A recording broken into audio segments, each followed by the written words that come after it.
नमस्कार, true crime story channel पर आप सभी का स्वागत है। आज हम बात करेंगे मिस मेरठ केस के बारे में। यह एक ऐसी लड़की की कहानी है जो बेहद खूबसूरत थी और इस खूबसूरती की वजह से उसे मिस मेरठ के खिताब से नवाजा गया था। इस लड़की की कहानी रातों रात पूरे देश में फैल गई थी और पूरा देश इसे सुनकर दंग रह गए थे। और जब आप भी इसके बारे में सुनेंगे तो हैरान रह जाएंगे। आइए जानते हैं इस लड़की की पूरी कहानी। आप खुद को और अपनों को सुरक्षित रख पाए, इसलिए इस केस के बारे में जानना आपके लिए बेहद ज़रूरी है। आज हम बात करेंगे मिस मेरठ प्रियंका केस के बारे में। यूपी के मेरठ जिले की एक प्रिया कॉलोनी में एक परिवार रहता था। यह परिवार प्रियंका का था। इस परिवार में कुल 5 सदस्य थे। घर का मुखिया रिटायर इंजीनियर प्रेमवीर सिंह, उसकी पत्नी संतोष देवी और इनके 3 बच्चे थे। बड़ी बेटी की शादी कर दी गई थी और वह अपने पति के साथ दूसरे शहर में रहती थी। इनका एक बेटा था जिसका नाम गौरव था। जो गौरव काम के सिलसिले में ज़्यादातर बेंगलोर में ही रहता था और उसकी शादी 12 दिसंबर 2008 को तय हो चुकी थी। उनकी एक तीसरी बेटी थी जिसका नाम प्रियंका था, जो 21 साल की थी। हम प्रियंका की बात करें तो वह बेहद खूबसूरत थी और अपनी खूबसूरती के दम पर उसने सन 2005 में मिस मेरठ का खिताब जीता था। प्रेमवीर सिंह के तीनों बच्चे अलग अलग शहरों में रहा करते थे। 11 नवंबर 2008 को यूपी के प्रिया कॉलोनी में प्रेमवीर सिंह और उसकी पत्नी संतोष देवी मृत मिले। पड़ोसियों ने इसकी खबर मेरठ पुलिस को दी।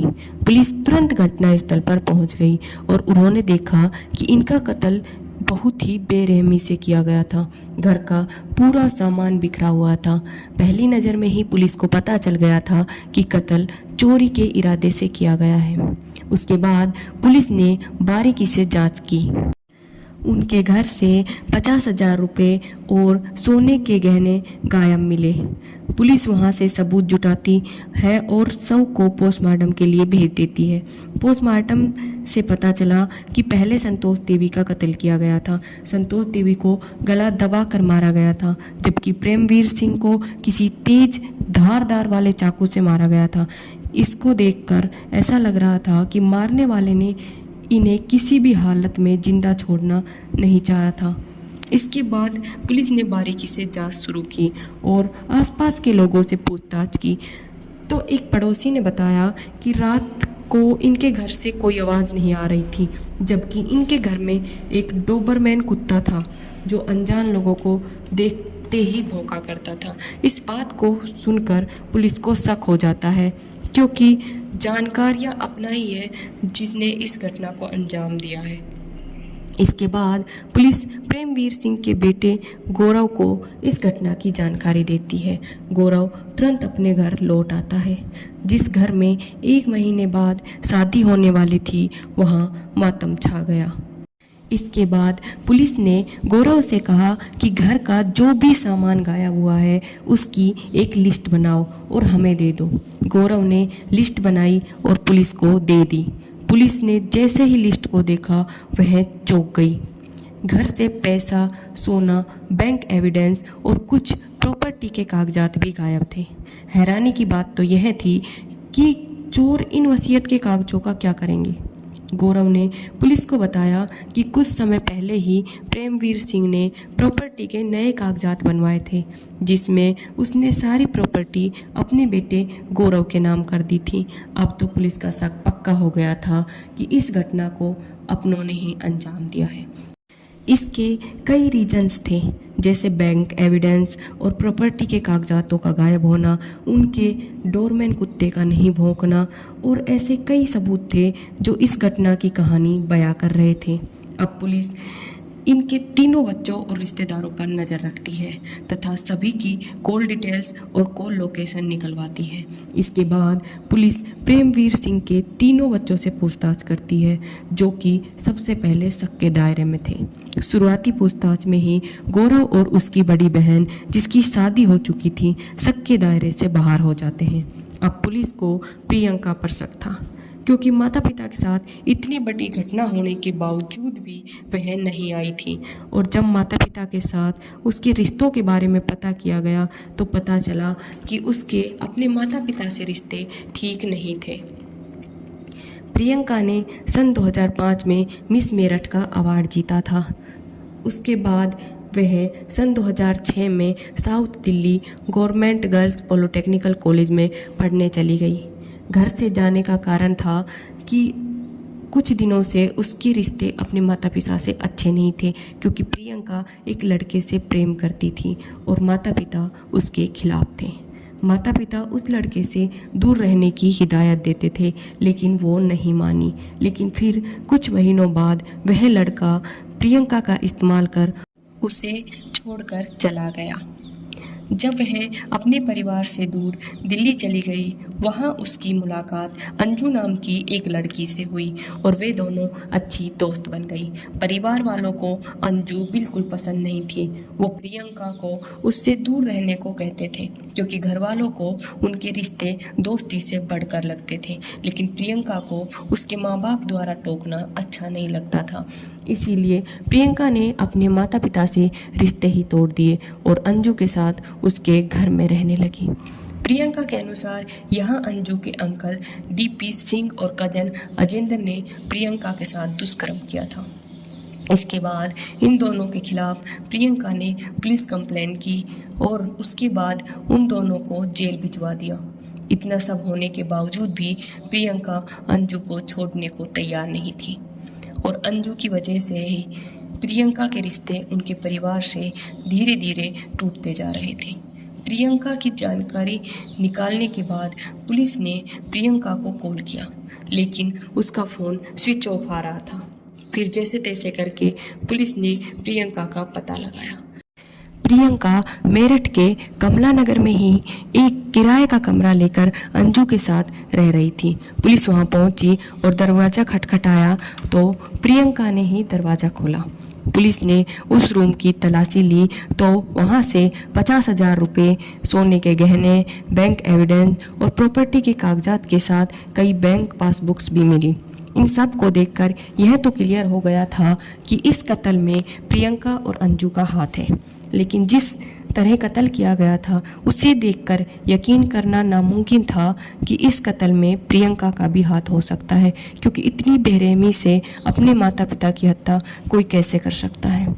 इसके बाद पुलिस ने अंजू और प्रियंका को गिरफ्तार कर लिया। उन्होंने सोचा कि इससे पूछताछ कर हम असली कातिल को पकड़ लेंगे, लेकिन पूछताछ के दौरान इन्होंने पुलिस के सामने जो खुलासे किए उनको सुनकर आप भी दंग रह जाएंगे और यकीन भी नहीं कर पाएंगे। पूछताछ के दौरान प्रियंका ने यह कबूल किया कि उसी ने अपने माता पिता को मारा है। हाँ, वही प्रियंका जिसने सन 2005 में मिस मेरठ का अवार्ड जीता था। आखिर इतनी खूबसूरत और मासूम लड़की ने इतना भयंकर कांड क्यों किया होगा? आइए इस बारे में जानते हैं। प्रियंका ने पुलिस को बताया कि अंजू और उसने मिलकर ही ये कत्ल किए थे, क्योंकि उसके पिता और उसका भाई गौरव उसे बचपन से ही तंग किया करते थे। उससे घर का सारा काम करवाया जाता था और उसके पिता उसे नाजायज औलाद कहते थे, जबकि प्रियंका के पड़ोसियों का तो कुछ और ही कहना था। उनके मुताबिक प्रियंका का बचपन बहुत ही खुशियों में बीता था। वह बहुत ही खुशमिजाज की लड़की थी और सभी से हंसती खेलती बातें किया करती थी। उनके रिलेटिवों का कहना था कि जब से वह अंजू के कांटेक्ट में आई थी तब से ही वह अपने परिवार वालों से दूर हो गई थी। परिवार वालों का तो यहाँ तक भी कहना था कि प्रियंका और अंजू के बीच गलत संबंध थे। जब पुलिस ने इस बारे में पूछा तो प्रियंका ने बताया कि हाँ, उन दोनों के बीच समलैंगिक संबंध थे। अंजू अमरोहा की रहने वाली थी। इनके पिता बैंक में अधिकारी थे। अंजू के पिता बचपन में ही चल बसे थे। उसके बाद उसके अंकल डीपी सिंह ने उसके साथ ज़बरदस्ती की और उसकी मां से शादी कर ली थी। अब डीपी सिंह उसकी मां के साथ उसके घर में ही रहा करता था, जिससे तंग आकर उसने अपना घर छोड़ दिया और प्रियंका के साथ रहने लगी। प्रियंका ने इस सारी घटना का जिम्मेदार अपने भाई गौरव को ठहराया था। उसने बताया कि उसका भाई गौरव उसे बहुत परेशान करता था और उसके साथ ज़बरदस्ती भी करता था। इसके बाद पुलिस ने इस बात की जांच की तो पाया कि गौरव अपनी बहन से बहुत प्यार करता था और गौरव ने अपनी बहन की पॉलिटेक्निकल फीस भी भरी थी और अपनी बहन प्रियंका को एक स्कूटी भी गिफ्ट करी थी। प्रियंका के इसी बिहेवियर से तंग आकर उसके पिता ने सारी प्रॉपर्टी अपने बेटे गौरव के नाम कर दी थी। इससे वह बहुत गुस्से में आ गई थी। इसके बाद जब पुलिस ने उसके माता पिता का कत्ल करने का कारण पूछा तो उसने बताया कि वह मार्कशीट लेने घर आई थी, जहां उसकी माँ उसे खरी खोटी सुनाने लगी, जिस पर प्रियंका को बहुत गुस्सा आया और उसने गुस्से में आकर अपनी माँ का गला दबा दिया। इतने में उसके पिताजी भी वहां आ गए और चिल्लाने लगे तो अंजू और प्रियंका ने मिलकर ही इसे मार डाला और घर से पैसे, गहने और कागजात लेकर वहां से चले गए। प्रियंका के मुताबिक यह एक ऐसा हीट ऑफ द मोमेंट था जो गलती से हुआ था। अगर यह घटना हीट ऑफ द मोमेंट होती तो माँ बाप के मुंह में कपड़ा ठूसा हुआ कैसे होता और उसके पिता के शरीर पर इतने चाकू के घाव कैसे होते। और पोस्टमार्टम में प्रेमवीर सिंह की मौत की वजह सर पर गहरे घाव को बताया गया है। पुलिस को प्रियंका की बातों में थोड़ी भी सच्चाई नजर नहीं आई और पुलिस की छानबीन के अनुसार 10 नवंबर को अंजू और प्रियंका माता पिता का कत्ल करने ही घर में गए थे और इस घटना को अंजाम देकर ये दोनों वहां से फरार हो गए। और इसका कारण यह था कि अंजू और प्रियंका के इस रिश्ते को उसके माता पिता पसंद नहीं करते थे। इसके बाद 28 मई 2015 को कोर्ट ने इन दोनों को उम्र कैद की सज़ा सुनाई और इस समय वो दोनों अपनी ये सज़ा काट रहे हैं। इस तरह की कहानी सुनाने का उद्देश्य हमारा सिर्फ इतना है कि किसी पर भी भरोसा सोच समझ कर करें, सावधान रहें, सतर्क रहें और ऐसी ही सच्ची घटनाओं के बारे में जानकारी के लिए हमारे चैनल ट्रू क्राइम स्टोरीज को लाइक, शेयर एंड सब्सक्राइब करें। धन्यवाद।